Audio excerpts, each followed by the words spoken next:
Hello and welcome to this video in which I show you how you can fit a Rasch model with free software using a graphical user interface. My name is Geiser, I'm an instructor with QuantFish. In this video I want to show you how you can use jamovi to fit a Rasch model to dichotomous test items, and also I'll show you how you could expand that for ordinal items as well. So let's get started and let's check out this option in jamovi. The first thing that I'm going to do here in jamovi is load a data file, and you can do that by clicking on this icon, and then you can either go to open and browse your computer for a data file, or you can use one of the recent files that you may have already used. In this case, my file here is irt.txt. Jamovi allows you to import data files in a variety of formats, including also SPSS files, Excel files, and others. Now you can see my data file here, and so you can see the first variable is gender, and then I have a bunch of binary items, PIS items and SCR items that pertain to a spatial abilities test. So now I want to see if those items are in line with the Rasch model, and I'm going to use the Snow RMM package to fit the Rasch model in jamovi. If you don't see that package when you first install and open jamovi on your computer, go to modules here on the right hand side, and then under modules you can browse the jamovi library for additional modules that you can install, and you'll find that Snow RMM module somewhere in the list. So when we click on that, we find the Rasch model at the top.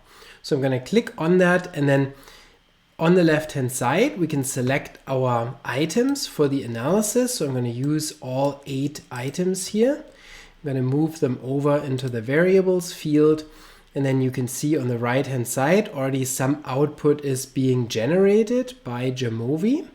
The first table gives us item statistics for the Rasch model, RSM. So item mean here is just simply a proportion that is the overall solution probability or proportion, for example, indicating that 74.8% in this sample solved the first item, PIS1. So this already can be used as a measure of item difficulty in a classical sense. And then next to that is the Rasch specific item difficulty parameter in logit metric. So this is measured on a logit scale. And so here negative values indicate items that are less difficult, positive values indicate more difficult items. There's also a standard error given by jamovi for those item difficulty parameters.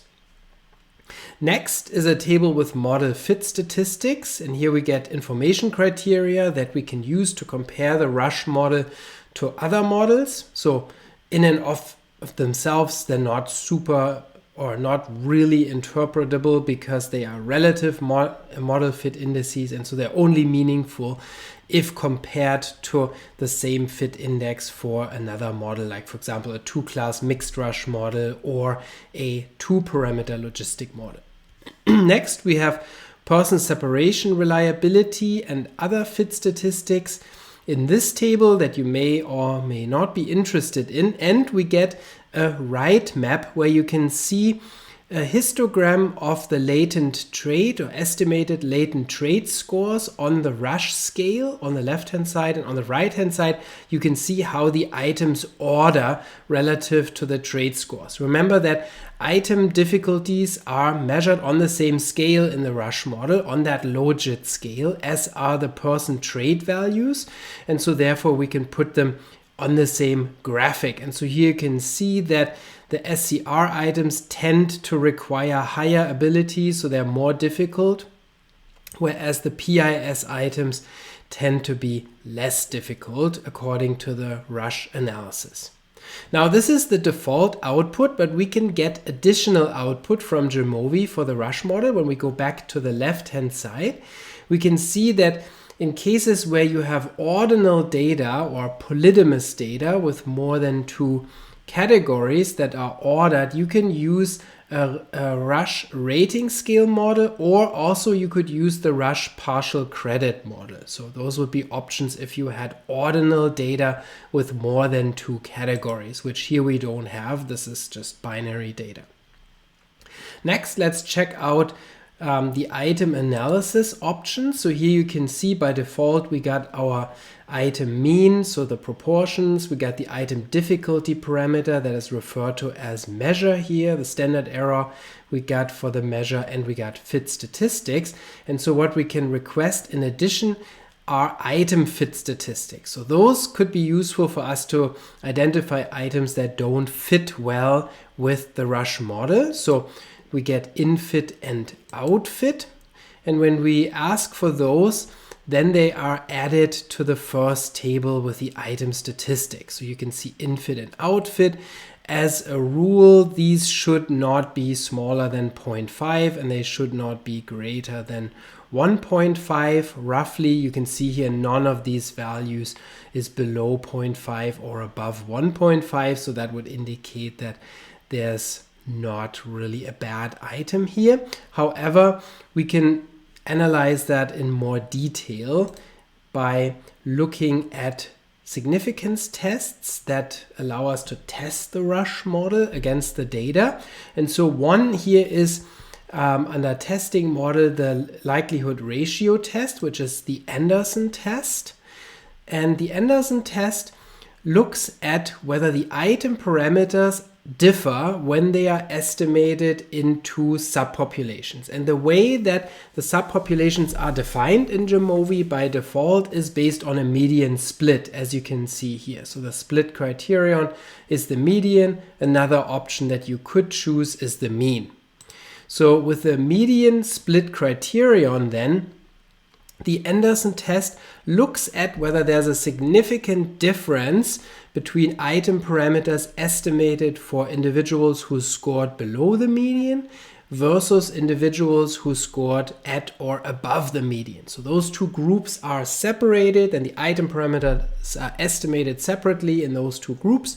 And then the test compares those item-wise and looks at whether they are significantly different. You can see here that the test statistic is 14.5 with 7 degrees of freedom, and the p-value is 0.043, which is significant at the 0.05 level, indicating that there may be at least one item for which the parameters differ between the low and the high scoring group. So that alone could reject the Rasch model. Now, of course, this is an omnibus test, so it doesn't tell us which item or whether there are multiple items that would be problematic. So then what we can do is we can look at walled tests that are z-tests that are, so to say, post hoc tests after a significant Anderson test that are given for each item. So now we can look at each item in that walled test table where we get a z statistic for each item and we can see which of these are significant. So you can see that SCR4 has a significant z statistic. Now, of course, we have to be careful because now we're conducting 8 individual tests after a significant omnibus test. So we should adjust our alpha level because otherwise we would find potentially spuriously significant results. So we may not overestimate this finding. However, the p-value here is relatively small, and so it may be worthwhile checking out this item in greater detail because that produces a relatively large z statistic.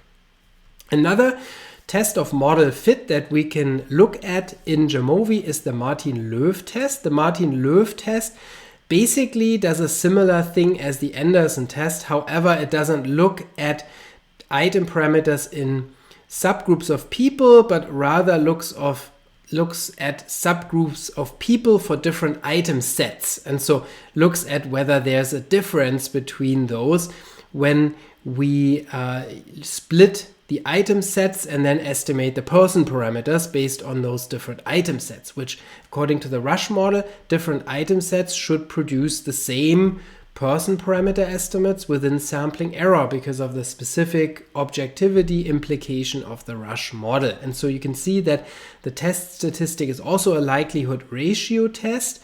and it is non-significant here with a p-value of 0.099. So that assumption is not rejected.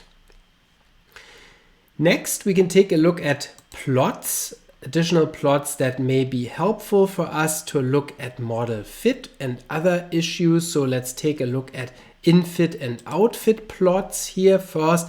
Those just simply depict the infit and outfit statistics for the items that we've already seen in the first table, but they do that in a very nice way to where you can easily see whether you have any problematic items, because they plot those values for all the items and then give you the boundaries here with these red dotted lines, those thresholds beyond which we would think that an item potentially could be problematic. You can see here all items are inside of those boundaries, so none of these items are problematic in terms of infit. Also in terms of outfit, none of these items are really have very bad or very problematic outfit statistics. However, we saw that there is potentially an issue with the Anderson test and then also with this item SCR4, which also shows up with a relatively high outfit statistic here. So this might be worthwhile looking at in more detail. Another plot that we can generate is a plot of the item characteristic curves. It does not allow you to plot multiple items in the same plot, which would be more useful. So you have to go item by entering the item number here, so you can advance and plot, look at the plots for each item, but you can't plot them in the same plot using this option here, unfortunately. So, and this shows you that there is the model-based curve, which is S-shaped, and then we have the empirical data, which shows you a little bit whether the item is a good fit with that idealized curve of the Rasch model. We can also get person statistics under person analysis. And so here what you can save to the data file is the total score. So that's just a simple sum score of the items, which in the Rasch model, if the Rasch model is true for the data, then the simple sum score would be a sufficient statistic, because the items don't have to be weighted in the Rasch model because they differ only in difficulty. So a simple unweighted sum score is a sufficient statistic for personability if the Rasch model holds for the data. So we can look at that, but we can also estimate the Rasch score in logit metric based on the model. So that's what is given under measure. So you could estimate that, and you could also get a standard error estimate for each person for that person's score. And so then those will be added to the data file along with infit and outfit statistics if you're interested in those. So those 5 things can be saved to the data file, and you can see that by clicking on data. So that takes you to the data window, and then when you go to the right hand side of the data file, you can see those newly added variables. Total gives you the sum score, as I mentioned previously. So that's the simple sum score. Next is the Rasch score, which is in logit metric. Total and measure should correlate very highly, close to 1, if the Rasch model fits the data. There's also a standard error provided for each person.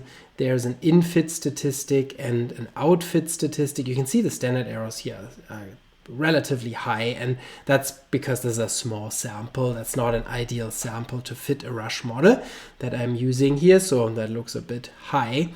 Infit and outfit statistics can be looked at to identify outliers or persons with aberrant response patterns potentially that don't fit well with the Rasch model. Now going back to the analyses, by clicking here on analyses and then clicking back into the output window, this takes us back to our input screen. And so another thing that is nice here is a fit plot for persons. So you can also look at whether there are any persons that don't fit well with the Rasch model. So with this person fit plot of the person infit and outfit values that were added to the data file.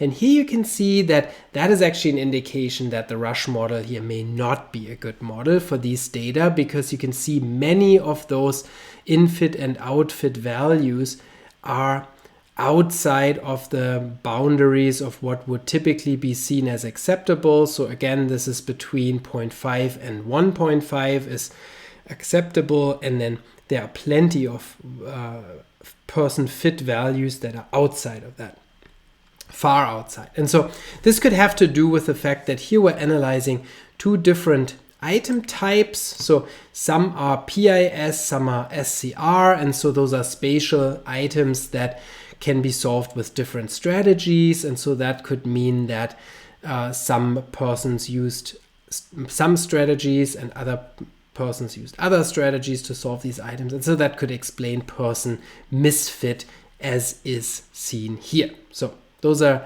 some things that are useful for diagnostics to see if the model fits the data well. And so this is essentially the important stuff that I would look at. Now, in this case, when you find that the Rasch model doesn't fit so well with a single group, then one thing that might be worthwhile is to also fit a mixed Rasch model where you can have different latent classes of individuals that can differ in their item parameters. So that would be differential item functioning across previously unknown subgroups. And I have a separate video on this channel where I show how the mixed Rasch model option works in jamovi, so check that option out as well. I also have a video on differential item functioning, which is also a very nice option here where you can compare item parameters across known groups such as gender, so also check out that video.